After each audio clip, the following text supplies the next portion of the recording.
C'est parti pour l'exercice 3. Vous avez une fonction définie par 3 sur x-1, donc problème en 1, encore une fois, d'où une fonction en deux parties, mais ici on ne va l'étudier que sur 1 plus l'infini, encore une fois. Donc cette partie-là, on l'oublie un peu. Problème en 1, on en a parlé. Je vous rappelle le principe, donc calculatrice en premier pour voir à quoi elle va ressembler. Donc là, on voit tout de suite qu'elle va être décroissante. On a déjà le résultat qu'on garde dans un coin de notre tête. Et autrement, l'outil, c'est la définition de seconde. Quand x1 est plus petit que x2, si f de x1 est plus petit que f de x2, f est croissante. Si f de x1 est plus grand que f de x2, f est décroissante. Pour n'importe quel x1 et x2, évidemment. Là, l'idée, c'est de rajouter un petit truc, c'est-à-dire que souvent, on ne compare pas une image à une autre, mais on compare la différence des deux, c'est-à-dire f de x1 moins f de x2 à 0. Donc ça revient au même que de dire f de x1 moins f de x2 négatif. Donc dans ce cas-là, elle sera croissante. Et puis là, f de x1 moins f de x2 sera de quel signe? Eh bien positif. Et dans ce cas-là, on aura une fonction décroissante. Donc, première question, montrer que la quantité f de a moins f de b est égale à quelque chose, sachant que a et b, ce sont des nombres qui sont classés. Donc là, on va pouvoir les utiliser. Donc, on a a plus petit que b au début, très bien, je le renote. Je m'intéresse à la quantité f de a moins f de b, pour la travailler un peu. Alors, f de b moins f de a, que vaut-elle, cette quantité? F de b moins f de a, c'est égal à quoi? Bon, tout naturellement, je calcule l'image de b. Ça fait 3 sur b moins 1. Moins 3 sur a-1. Comment faire pour arriver à cette formule? Bon, on voit qu'il n'y a qu'une fraction, on va tout mettre au même dénominateur, en multipliant la première fraction par a-1 en haut et en bas, et la deuxième par b-1. On se retrouve donc avec, je fais une grande barre de fraction tout de suite, b-1 multiplié par a-1, c'est mon dénominateur commun, et donc 3 facteurs de a-1 moins 3 facteurs de b-1. Je vais développer un petit peu tout ça. Donc le dénominateur, je le réécris dans l'autre ordre, mais peu importe, la multiplication, elle est commutative. On se retrouve avec 3a, moins 3, moins 3b, moins 3 fois moins 1, plus 3.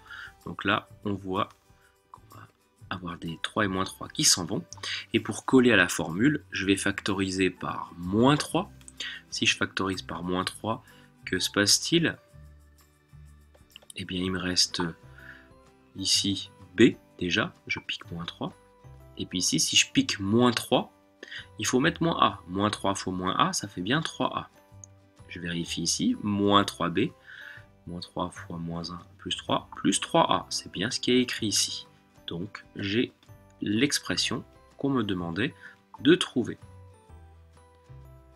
L'idée maintenant, pour étudier les variations, c'est de déterminer le signe de cette quantité. Allons-y, je fais ça ici. Déterminer le signe de f de b moins f de a. On va tout décortiquer. Alors déjà, parlons du dénominateur. On va s'intéresser à a-1. Qu'est-ce qu'on peut dire de a? Eh bien, n'oublions pas qu'on est sur 1 plus l'infini. Donc j'aurais même pu écrire ça dès le début, ça aurait été malin. Donc, comme 1 est plus petit que a, ou a est plus grand que 1, qu'est-ce que je peux dire de a-1? A-1, c'est positif. Qu'est-ce que je peux dire de b-1? Ben, la même chose.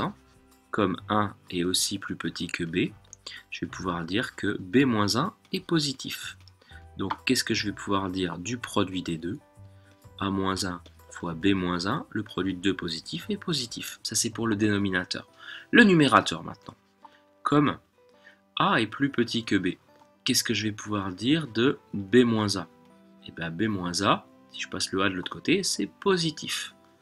Donc, quand je multiplie tout par moins 3 fois b-a, ça devient négatif. J'ai un dénominateur positif, un numérateur négatif. Conclusion. Qu'est-ce que je peux dire de moins 3 facteur de b-a sur a-1, b-1? Eh bien, c'est négatif. Donc, f de b moins f de a est négatif. Tac. Fin de la question. Conclusion, en déduire. Important, le en déduire, ça veut dire se servir de la question d'avant.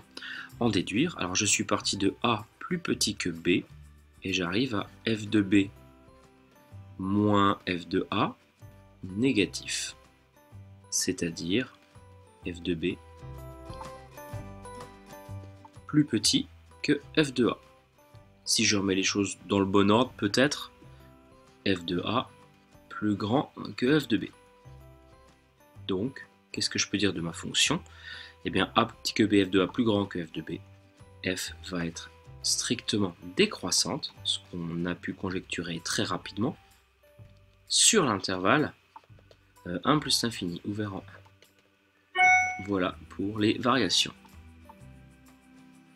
Donc, je continue. Dernière question, on vous dit sans calculatrice, comparer ces deux nombres-là, 9 999, etc. Donc, à partir de là, c'est facile. Je vais dire que ces deux nombres, j'ai pas trop envie de les réécrire, sont dans le bon intervalle. Ça, c'est vraiment important. Hein. Sont dans 1 plus l'infini.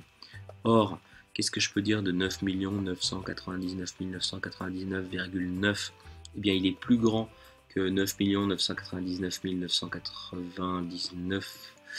999,8. Vu que la fonction est décroissante sur cet intervalle, je vais pouvoir dire que l'image de ce nombre-là, elle est plus petite que l'image, allez, je fais l'effort de réécrire quand même, 9 va être plus petite que 9 999 999, toujours 9,8.